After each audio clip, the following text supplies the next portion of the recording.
यदा विनियतं चित्तम् आत्मन्येवावतिष्ठते निःस्पृहः सर्वकामेभ्यो युक्तः इत्युच्यते तदा। अर्थात भली भांति संयमित किया हुआ चित्त आत्मा में ही स्थित हो जाता है और व्यक्ति संपूर्ण कामनाओं से रहित हो जाता है, तब वह युक्त यानी योगी कहलाता है। ये श्लोक युक्त यानी योगी की सटीक परिभाषा देता है। युक्त का शाब्दिक अर्थ है जुड़ा हुआ, अर्थात अपनी आत्मा से या परमात्मा से जुड़ा हुआ। पहली शर्त, यदा विनियतम चित्तम आत्मन्येवावतिष्ठते।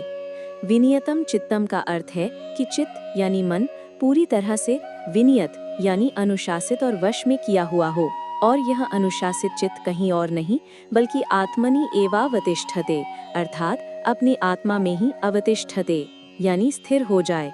इसका मतलब है कि मन बाहरी दुनिया से पूरी तरह हटकर अपने आंतरिक स्वरूप पर केंद्रित हो गया है। दूसरी शर्त, निःस्पृहः सर्वकामेभ्यः। जब मन आत्मा में स्थित हो जाता है तो उसका स्वाभाविक परिणाम ये होता है कि व्यक्ति सर्वकामेभ्यः निःस्पृह हो जाता है, अर्थात वह सभी प्रकार की भौतिक कामनाओं से निःस्पृह यानी लालसा रहित हो जाता है। उसने अपने खुशी का स्रोत भीतर पा लिया है, इसलिए अब उसे बाहरी वस्तुओं की कोई इच्छा या लालसा नहीं रहती। परिभाषा, युक्तः इति उच्यते तदा।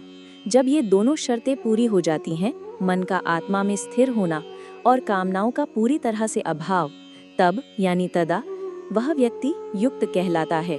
श्लोक का सार, ये श्लोक समाधि की अवस्था का वर्णन करता है।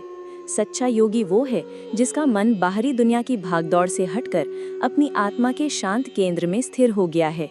इस आंतरिक स्थिरता का प्रमाण ये है कि उसके मन में किसी भी प्रकार की भौतिक इच्छा शेष नहीं रहती।